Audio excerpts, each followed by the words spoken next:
Hi, welcome again to Karen's Cave. I'm Karen, your memory keeping consultant. I hope you've had a chance to look at my video, The Border Maker Basics. I walk you through the basics of the system, how it works, how easy it is, and then I show you some of my pages out of one of my personal albums and explain how I made the different borders. So that's always a good thing to watch first. Now the fun begins. So this is a technique that I have been so excited to show you. I just learned how to do this a little while ago, but it is so cool. So why don't you come with me to my table and let me show you how to do something new with your border maker system. So what I want to show you today is how to take your border maker system and make a mirrored border. And what you're going to need is the 12-inch trimmer, scoring blade. Of course, you're going to want your border maker system. You need a piece of cardstock, and I'll show you why in a moment, but what you want to cut with is the printed paper, the thinner paper. Because what we're going to do is we're going to fold it over, and you don't want to double up your cardstock. It's just going to be a little bit too much for your border maker system. What you don't want to do is damage it in any way or to jam it. So grab some paper to play with. And probably some repositionable tape would be best. If you just have tape runner and that's all you have, that's fine too. So I'll show you how it works in just a moment. First of all, what I want to remind you is you've got 3 styles of cartridges. And it may or may not come into play, but it does create different borders depending on what they are. You've got your decorative edge, your floral vine, and your picket fence are both the decorative edges. You have this one. Every single border maker system, I think, historically came with a picket fence. So that one you definitely have if you've got the system. You've got your chain borders, which all of these represent, and that's where it cuts off both sides, and you have a chain that's left over. And it will say chain in the name of the cartridge, so that's not going to confuse you or surprise you. And then we have what we're calling the inset border, where it leaves both sides of the paper and it just cuts something out of the center. And these two represent that. So let's get started. So the very first thing you want to do is you want to take a piece of paper and cut a 1/4 inch width. I chose cardstock because it's a little bit thicker, and I found it's a little bit easier to take the thinner paper and butt it up against that. You'll see why that comes into play in a few minutes. But take your tape runner, your repositional tape runner, whatever you want to do, and just put a few pieces in the back just to secure it. But you're going to want to be able to remove that, so I wouldn't over adhere that. Next, you want to take your straight blade out of the trimmer, and I typically like to leave my straight edge in there as a default because I don't want to pick up my trimmer and accidentally cut something that I didn't want cut in a different shape, especially if it's a photograph. So what I'm using is the scoring blade, which is really helpful if you're somebody who does a lot of cards because it helps you fold perfectly. It's wonderful. So I'm going to take my paper and I want to line it up. I want it to be 1.5 inches. So I'm going to line that up. And you don't have to be aggressive with the scoring blade. I was playing around with this, making some other borders. I did get a little aggressive. You can cut through. You don't want to do that. So be gentle. But it is just perfect for, look at how easy that is to fold. Make this nice, pristine edge. So then I'm going to take my border maker tray, pull that up, and I want the folded side down, and I want the folded edge to be what I measure up against that piece of cardstock. So when I have that positioned, you can see it's tucked underneath there, which is very helpful because it doesn't get in the way when I'm cutting. And I'm not going to explain everything about how I'm using the cutting system because you know how to use it now that you've watched my basics video. So I'm just going to cut that all the way down.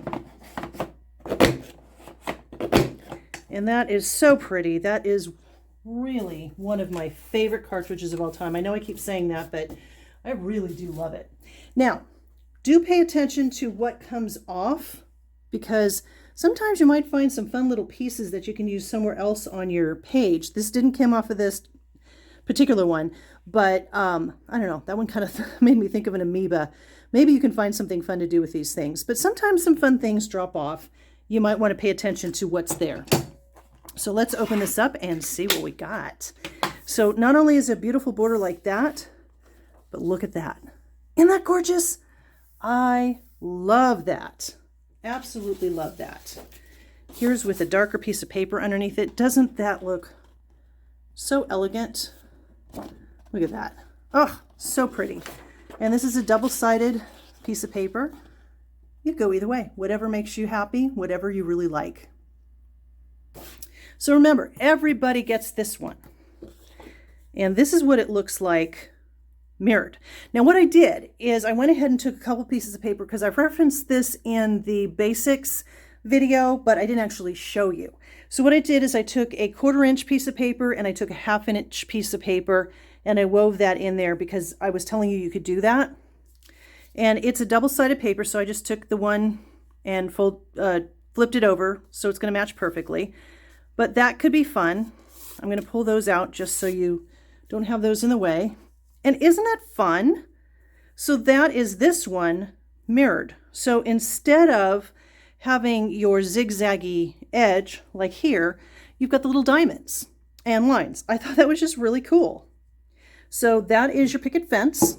And then you've got your inset layer. I would have chosen a different paper probably. I just grabbed old paper, like I said, but you get kind of an idea. This is an older one. I don't have a lot of the inset ones, but this is the one that I use. This is an old one there. I think that shows a little bit better. A note on this. This has a lot of really intricate pieces that pop off of it. That made it a little bit harder to punch. So just be real careful with your system. You don't want to jam it. But that is 2 inset versions.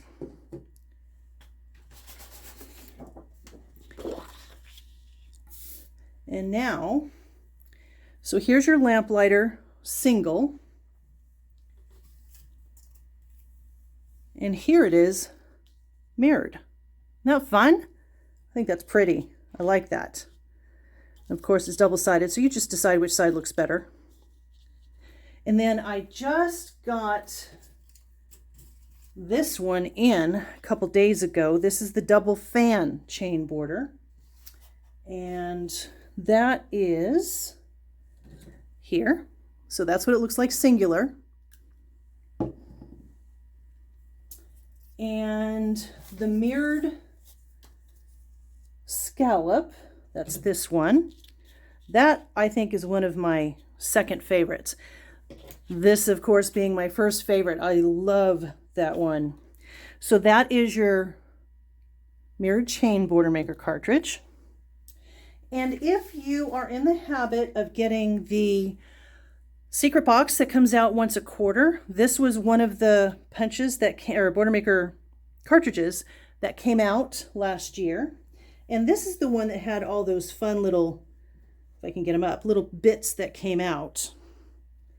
So you could probably do some fun stuff with that. Play around with that one. So that is not around anymore. That just came out with the secret box. So that was an exclusive one. But that I thought was kind of fun. Now a note on this one, this also is very, very intricate.